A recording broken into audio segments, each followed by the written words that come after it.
నమస్తే welcome to లియన్ news.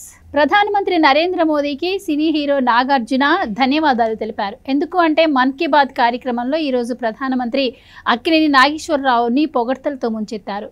Telugu cinema ఖ్యాతిని పెంచిన వ్యక్తి అక్కినేని నాగేశ్వరరావు అంటే ఆయన మాట్లాడిన నేపథ్యంలో ఈరోజు అక్కినేని నాగేశ్వరరావు గారి శత జయంతి సందర్భంగా కూడా ఆయనపై ఈ పొగడ్తలు రావడం ఇటు నాగార్జున ఫ్యామిలీకి చాలా సంతోషం కలిగిన నేపథ్యంలో ఇటు నాగార్జున గారు కావచ్చు, అటు అక్కినేని నాగ చైతన్య, శోభిత కూడా ప్రధానమంత్రి నరేంద్ర మోదీకి కృతజ్ఞతలు తెలిపారు. మరి ఈరోజు ప్రధానమంత్రి నరేంద్ర మోదీ అక్కినేని నాగేశ్వరరావు గురించి మాట్లాడడాన్ని ఎలా చూడొచ్చు, ఇలాంటి విషయాలు తెలుసుకుందాం. మనతో పట్టున్నారు senior journalist doctor Durga Vadlamani గారు. నమస్కారం. నమస్తే అండి. మీరేం చెప్తారు మేడం, మన్ కీ బాత్ కార్యక్రమంలో ఈరోజు అక్కినేని నాగేశ్వరరావు గురించి ప్రధానమంత్రి నరేంద్ర మోదీ మాట్లాడడం అంటే చిన్న విషయం ఏమీ కాదు. సో మీ అభిప్రాయం ఏంటి? ఆయన ప్రస్తావించాల్సిన వ్యక్తి నాగేశ్వరరావు గారు, అక్కినేని నాగేశ్వరరావు గారు. ఎందుకంటే 60 ఏళ్ల పైచీలకు ఆయన సినీ రంగంలోనే ఉన్నారు. చిన్నప్పుడే ఆయన నాటక రంగంలోంచి సినిమా రంగానికి ప్రవేశించిన వ్యక్తి, కష్టపడి పైకి వచ్చిన వ్యక్తి, తనకంటూ ఒక గుర్తింపు తెచ్చుకుని, ముఖ్యంగా ఆయన చేసిన క్యారెక్టర్స్ ఎవరు చేయలేదేమో. ఒక సాంఘికంగా కావచ్చు, పౌరాణికంగా కావచ్చు, తర్వాత ముఖ్యంగా అంటే అటు నార్త్ని ఇటు సౌత్ని అనుసంధానం చేసే పాత్రలు ఆయన వేశారు. మీరు ఇటు పాండురంగడు తీసుకున్నా కదా, ఇటు అన్నమయ్యలో కూడా ఆయన చేశారు. అంటే అన్నమయ్యలో ఒక పాటలో ఉన్నాడు ఆయన.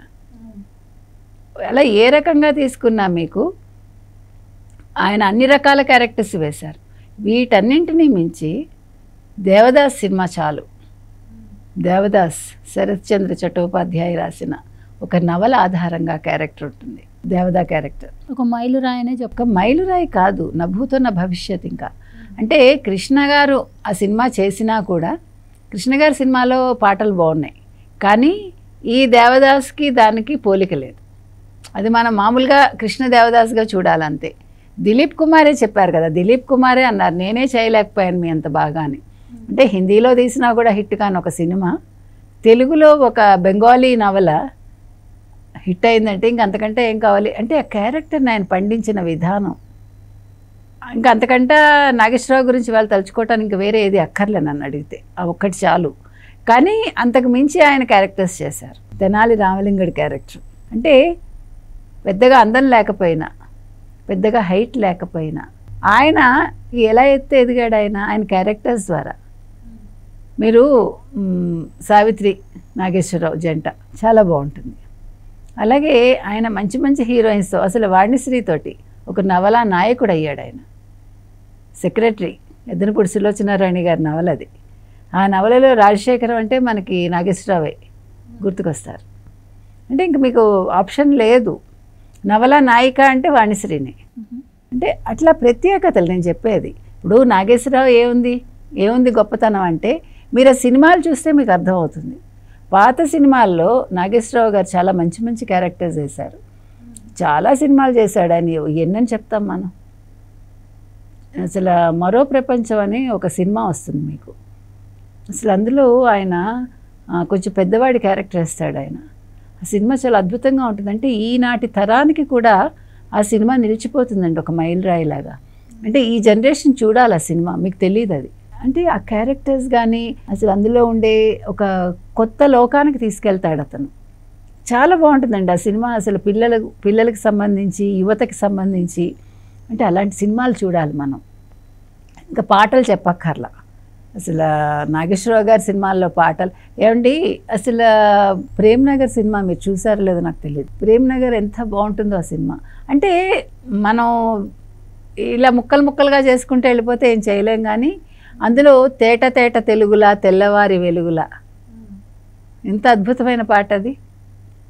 అలాగే ఆయన క్యారెక్టర్ అసలు అందులో ఒక రాజకుటుంబానికి చెందిన వ్యక్తిగా, ఒక వాణిశ్రీని ప్రేమించిన ఒక హీరోగా, అసలు ఆ ప్రేమ్ నగర్ అనే చాలా అసలు అంటే మీరు నాగేశ్వరరావు అనే వ్యక్తిని తీసుకుంటే ఏ క్యారెక్టర్ చేయలేదు, ఏవి చేయలేదు అంటే చెయ్యనివి ఏవీ లేవు ఆయన.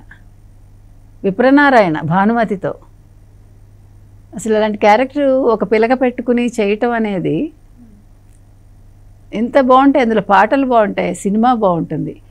విప్రనారాయణ అందుకని మీరు నాగేశ్వరరావు గారిని ఒక చట్రంలో పెట్టలేరు మీరు. ఆయన వివిధ చట్రాల్లో ఇముడుతాడు. ఆయన చెయ్యని క్యారెక్టర్ లేదు చెప్పాలంటే. మొత్తం భారతదేశానికి సంబంధించిన అన్ని రకాల క్యారెక్టర్స్ని ఆయన చేశారండి. ఇది ఎంతమందికి దక్కుతుంది ఈ గొప్పతనం? మీకు బాలీవుడ్లో ఎవరు అలా లేరు. ఇప్పుడు రాజ్ కపూర్ని ఇవాళ మోదీ గారు ప్రశంసించారు, కరెక్టే. కానీ రాజ్ కపూర్ కొంతవరకే పరిమితం అయ్యాడు. ఆయన నిజంగా చెప్పాలంటే రాజ్ కపూర్ సినిమాల్లో ఫెయిల్యూర్స్ ఎక్కువ, హీరోయిన్స్ ఎక్స్పోజర్ ఉంటుంది మీకు, మీరు చూసారంటే. ఈయనదల్లా కాదు కదా. ఈయన సినిమాల్లో హీరోయిన్స్ చాలా అందంగా ఉంటారు, పాటలు అద్భుతంగా ఉంటాయి. ఒకప్పుడు ఘంటసాల అంటే నాగేశ్వరరావు గొంతుకు సరిపోతుంది. అక్కడి నుంచి ఎస్పీబీ నాగేశ్వరరావుకే సరిపోతుంది ఆ గొంతు. అంటే ఆ వేరియేషన్, నేను అనేది ఆ వేరియేషన్ లేకుండా ఇద్దరు గాత్రధారణ చేయగలిగారంటే ఒక హీరోకి మనం చెప్పుకోవాలంటే ఇట్లా చాలా ప్రత్యేకతలు వస్తాయి మనకి. తర్వాత ఫ్యాషన్ కూడా, ఫ్యాషన్ ఐకానిక్ కూడా ఆయన ఎన్ని రకాలు వేశాడు. దాసరి నారాయణరావు గారి సినిమాల్లో ఎక్కువ హీరో ఈయనే కదా. మేఘ సందేశం ఎంత బాగుంటుంది అంటే మనం ఆ క్యారెక్టర్ అర్థం చేసుకుంటే, ఒక ఊరి పెద్ద అమ్మాయి ప్రేమలో పడడం, జయప్రద ప్రేమలో, ఆల్రెడీ పెళ్ళైన వాడు, దాన్ని మనం ఆ సున్నితత్వాన్ని అర్థం చేసుకోగలిగితే ఈ రకంగా జరుగుతుంది అనేది మనకు అర్థమవుతుంది. అంటే ప్రతిదీ మన నెగిటివ్ కోణంలో కాకుండా అమర ప్రేమ అంటాం, మనం అమలిన శృంగారం అంటారు. రాయప్రోలు సుబ్బారావు గారు రాశారు తృణకంకణం అని, అమలిన శృంగారం అంటారు దాన్ని. అంటే ఒక మనిషి ఇంకొక మనిషిని ముట్టుకోకుండా ఆ ప్రేమను అనుభవించగలగడం, దాన్ని కూడా ఆయన అద్భుతంగా పండించాడు. మనం చెప్పుకుంటూ ఆయన నవలా నాయకుడండి, ఆయన ఒక కావ్య నాయకుడండి. What not doctor K V Krishnakumari, ఆవిడ అంత ఇష్టం ఆయన అంటే, ఆయన మీద పుస్తకాలు రాశారు ఆవిడ, ఇప్పటికీ ఉన్నారు. అంటే నేను అనేది, మనం ఒక వ్యక్తిని మనం కొన్ని మీకు లక్షణాలు నచ్చకపోవచ్చు, అది వేరు. ఈరోజు సినీ ఇండస్ట్రీ మద్రాసు నుంచి ఇక్కడికి వచ్చింది అంటే దానికి ముఖ్య కారణాల్లో మన నాగేశ్వరరావు గారిని చెప్పుకోవాలి. నేను అనేది అది, ఒక వ్యక్తి, ఆయన ఒక వ్యక్తి కాదు, ఒక సంస్థలాగా చెప్పుకోవచ్చు మనం. ఎవరికి వారే వాళ్ళ గొప్పతనాలు వాళ్ళకు ఉంటాయండి. మనం ఎవరిని కూడా తక్కువ చేసి మాట్లాడకూడదు అనేది నా అభిప్రాయం. కాబట్టి ఇవాళ నాగేశ్వరరావు గారి గురించి మోదీ గారు ప్రశంసించారంటే అందులో నిజంగానే ఒక నిజం ఉంది కాబట్టి, ఆయనకు అంత విలువ ఉంది కాబట్టి మాట్లాడాడు ఆయన. ఆయన ఒక డైరెక్టర్ని ప్రశంసించాడు, ఆయన రాజ్ కపూర్ని తలుచుకున్నారు. ఆయన రాజ్ కపూర్ చిన్న చిన్న సామాన్య అంశాలను కూడా తెరకెక్కించాడని చెప్పారు. వీళ్ళందరికంటే గొప్పవాడు నాగేశ్వరరావు అండి. నాగేశ్వరరావు గారు చేసిన క్యారెక్టర్స్ నిజంగా అసలు ఆయన మీద మనం రీసెర్చ్ చేస్తే చాలా అంశాలు బయటకు వస్తాయి. ఒక నాయకుడు అంటే ఇలా ఉండాలా అనేది మనకు అర్థమవుతుంది. కాబట్టి నాగేశ్వరరావు గురించి ఇవాళ ఆయన మాట్లాడడం తప్పలేదండి. ఇక్కడ రెండు విషయాలు, ఇంకొకటి ఏంటంటే, ఈరోజు ఆయన కూటమి ప్రభుత్వంతో వాళ్ళు కలిసి ఉన్నారు, బీజేపీ. వాళ్ళ అవసరం ఉంది కాబట్టి, తెలుగు వాళ్ళ అవసరం ఉంది కాబట్టి ఇక్కడ మాట్లాడారని చెప్పుకోకూడదు మనం. నాగేశ్వరరావు అంశం అనేది ఇక్కడ రాజకీయంగా చూడక్కర్లే మనం, అది సినిమా పరంగా తీసుకుని మనం ఆయన మాట్లాడింది చాలా సముచితం. అంటే మోదీ గారు ప్రతి రాష్ట్రంలోనూ ఉండే గొప్ప వ్యక్తులు గుర్తిస్తున్నాడు, భాషకి ప్రాధాన్యతనిస్తున్నాడు. ముఖ్యంగా చలనచిత్ర పరిశ్రమ, ఈరోజు తెలుగు చలనచిత్ర పరిశ్రమ మనం తీసుకుంటే అది గ్లోబల్ అయింది. వాళ్ళ అంతర్జాతీయ స్థాయిలో మనం హాలీవుడ్తో పోటీ పడుతున్నాం. మనం బాలీవుడ్తో పోటీ పడ్డం అనేసి చాలా కాలం అయిపోయింది. మీకు బాలీవుడ్లో ఇంత వెర్సటాలిటీ ఉండదు మీకు. కాబట్టి ఇవాళ తెలుగు చలనచిత్ర పరిశ్రమ గురించి సంబంధించి మోదీ గారు మాట్లాడడం సముచితం అండి. అంటే మన తెలుగు వాళ్ళ గొప్పతనం మరొకసారి ఆయన గుర్తించారని మనకు అర్థమవుతుంది. సో మనందరం ఆనందించాల్సిన విషయం. ఈ సందర్భంగా నాగ చైతన్య, శోభితా ధూళిపాళ ఇద్దరూ కూడా మోదీ గారికి కృతజ్ఞతలు తెలిపారు.